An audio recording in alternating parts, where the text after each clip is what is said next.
The giant ground sloth. You already know what a sloth is. Small, slow, hanging in a tree, weighing about as much as a house cat. Now stand one on its back legs and make it 12 feet tall. That's Megatherium americanum, and the size isn't even the strangest part. It's what the hands did to the way it walked. This thing ran 20 feet nose to tail and hit roughly 4 tons, bull elephant territory, about 10 times the size of any sloth alive today, and it ate plants. The claws were for dragging branches down, not for killing, but they were so long it couldn't put its palms flat on the ground.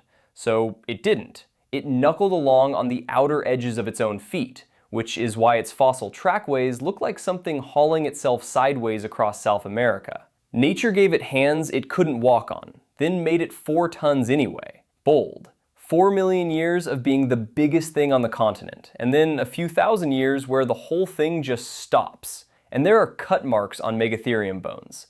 Somebody was butchering them.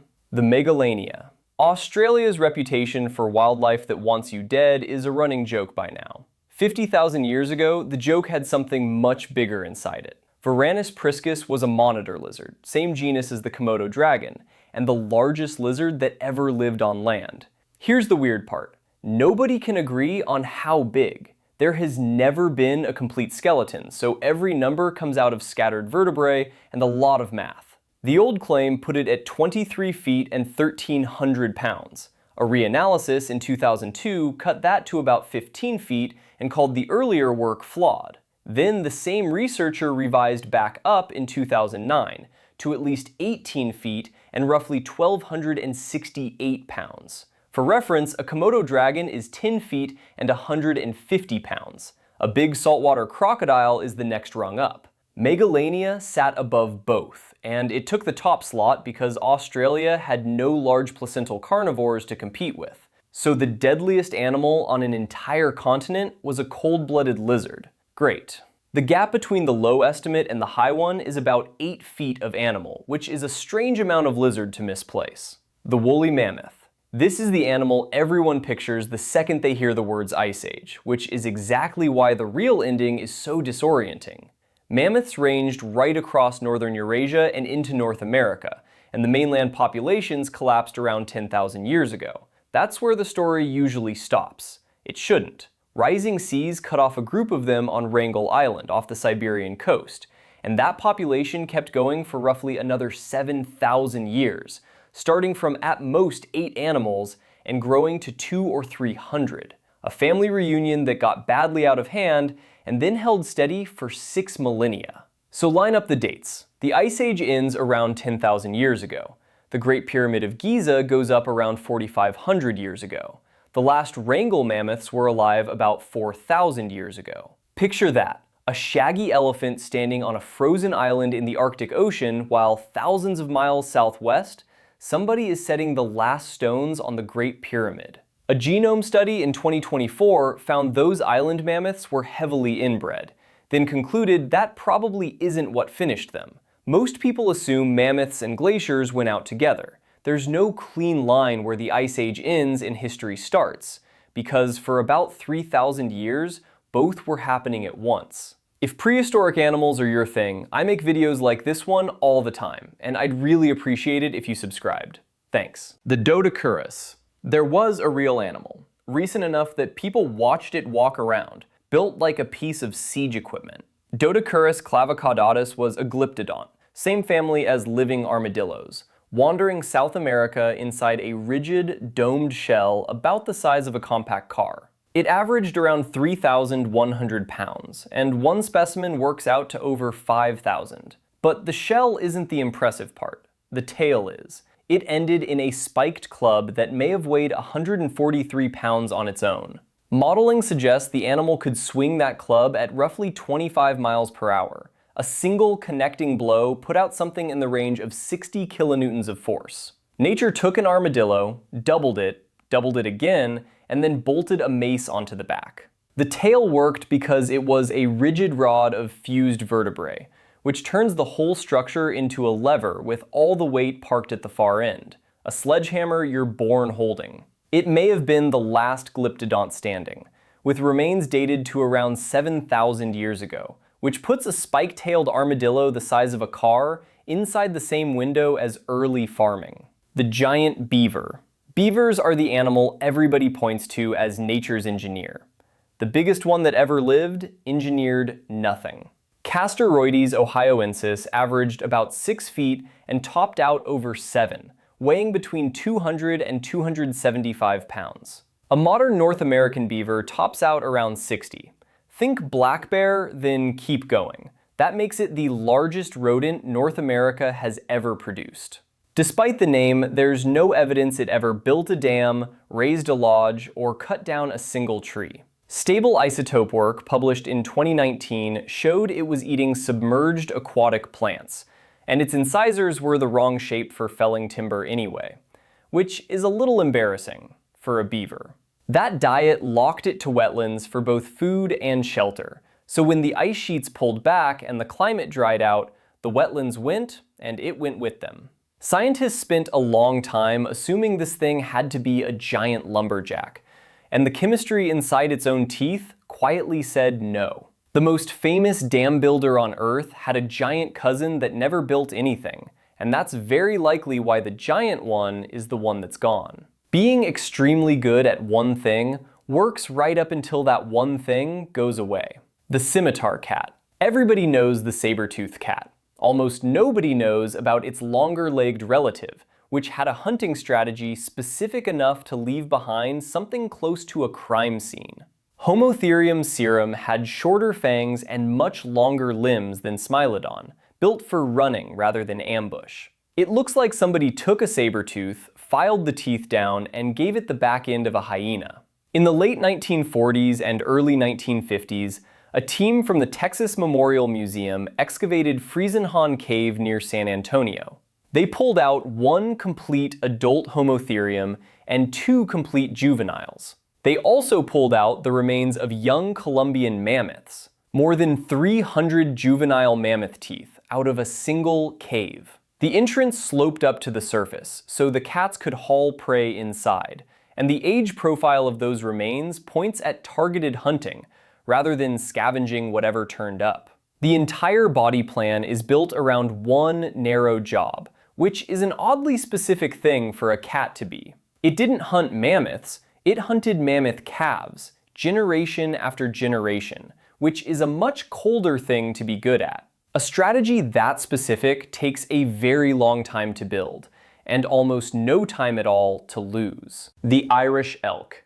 This animal grew the largest antlers any creature has ever carried, and then threw them away and grew them again the following year. Megaloceros giganteus spanned up to nearly 12 feet from antler tip to antler tip, with some specimens cited closer to 13. A big modern moose manages about 6. A compact car is 14 feet long, so this deer walked around wearing something almost as wide as a car is long, and shed and rebuilt all 88 pounds of it every single year, which makes every home renovation you've ever attempted look pretty reasonable. Despite the name, it isn't Irish, and it isn't an elk.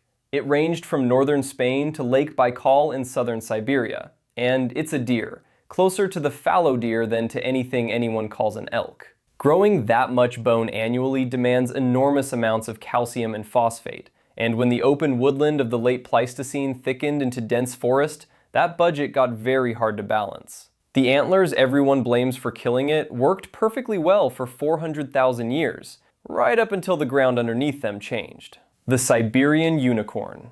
Out on the Eurasian steppe, there was a rhinoceros the size of a mammoth, carrying what may be the biggest horn any rhino has ever grown, and for decades the textbooks had it dying out long before anyone could have watched it happen. Elasmotherium sibericum weighed up to 7,700 pounds. Its skull carried a huge domed boss, roughly the diameter of a manhole cover, anchoring the horn that fossil evidence suggests could have reached 3 feet. Its range ran from the steppe north of the Black Sea, east across Kazakhstan and into southern Siberia, a stretch of grassland bigger than most modern countries, and a 4-ton grazer needs every acre of it. Now the fun part.